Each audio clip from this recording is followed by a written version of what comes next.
Hora agora da nossa parceria exclusiva com o Bom Dia Mercado. O Theo Takar já está por aqui com a gente. Theo, muito bom dia para você, meu querido. Vamos lá, então, por ordem de grandeza para os destaques da Agenda da Rosa. Por ordem de encrenca, bom Pois é, dia, bom dia, Débora. Theo.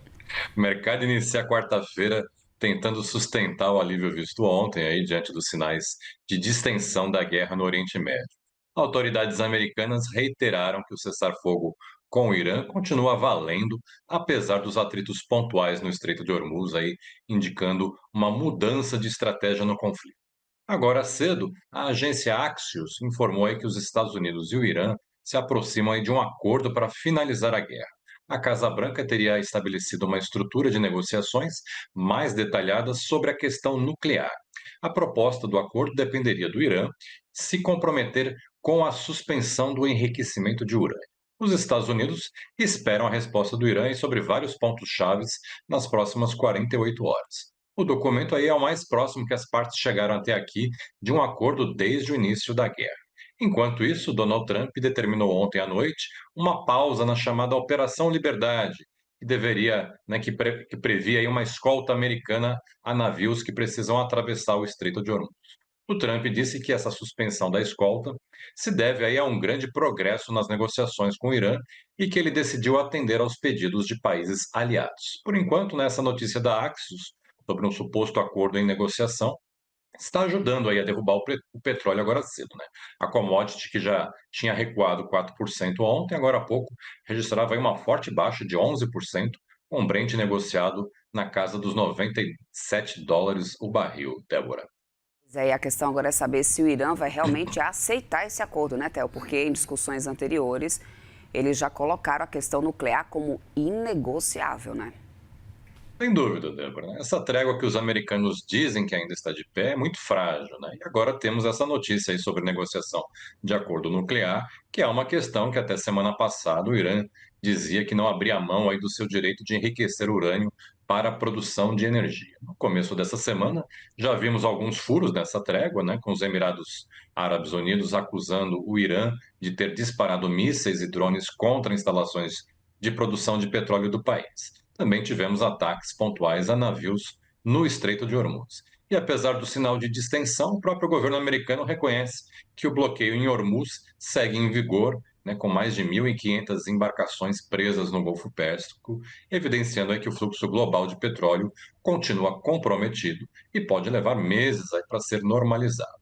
O presidente Trump, né, segue adotando um tom ambíguo, evitando classificar as ações iranianas como uma violação do cessar-fogo, mas enquanto alterna sinais de negociação com ameaças diretas. Já o secretário de Estado, Marco Rubio, ele afirmou que os objetivos militares dos Estados Unidos foram alcançados, né? Do lado iraniano, o presidente Massoud Pezeshkian voltou a classificar as exigências americanas como impossíveis, reforçando o impasse nas negociações. A leitura dominante, portanto, é de um alívio, mas sem convicção. A tentativa americana aí de encerrar a fase militar do conflito reduz o prêmio de risco no curto prazo, mas não resolve o impasse estrutural, né? E esse caminho dos Estados Unidos de insistirem no programa nuclear parece ter poucas chances aí de prosperar com os iranianos, Débora. É isso. E fora a guerra, temos uma agenda também agitada aí nos mercados, né, Theo, com indicadores também com muitos balanços, né, que estão para poder sair lá fora, aqui no Brasil principalmente. Conta mais aí pra gente. Vamos começar com a safra de balanços do primeiro trimestre, que está bombando hoje. Hoje à noite tem o resultado do Bradesco e agora cedo o mercado repercute os números do Itaú Unibanco, né, que foram divulgados ontem à noite e que trouxe um lucro líquido gerencial de 12,3 bilhões de reais no primeiro trimestre, em linha com as projeções do mercado. Além dos bancões, temos a Klabin divulgando seu resultado agora de manhã, antes da abertura, e após o fechamento temos uma lista de balanços extensa.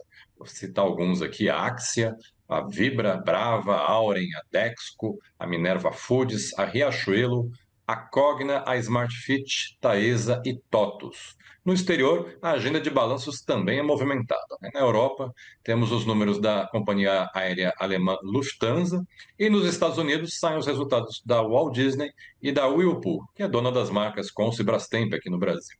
Na agenda de indicadores, destaque do dia fica por conta do relatório ADP, com o desempenho do mercado de trabalho no setor privado dos Estados Unidos no mês de abril e que funciona aí como uma prévia do payroll, né, que sai na sexta-feira.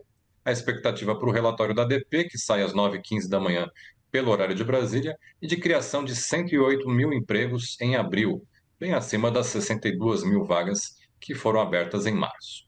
Às 11h30, teremos o dado semanal de estoques de petróleo nos Estados Unidos. E aqui no Brasil, o destaque fica para a atuação do Banco Central no mercado de câmbio, daqui a pouco, às 9h20, com um leilão de até 10 mil contratos de swap cambial reverso, que é equivalente a uma compra, né, uma compra de 500 milhões de dólares no mercado futuro. Esse leilão a seco, assim, de compra, é algo que não acontecia desde 2016, né, e é reflexo aí da valorização do real diante do dólar, né, que ontem encostou nos R$ 4,90. E à tarde, às 2h30, o Banco Central divulga o fluxo cambial semanal, Débora. É isso, vamos aguardar então, meu querido, acompanhando tudo isso de perto. Boa quarta-feira para você, forte abraço para você e todo o time aí do BDM. Até amanhã, Theo. Obrigado, até amanhã. Tchau, tchau. Até mais.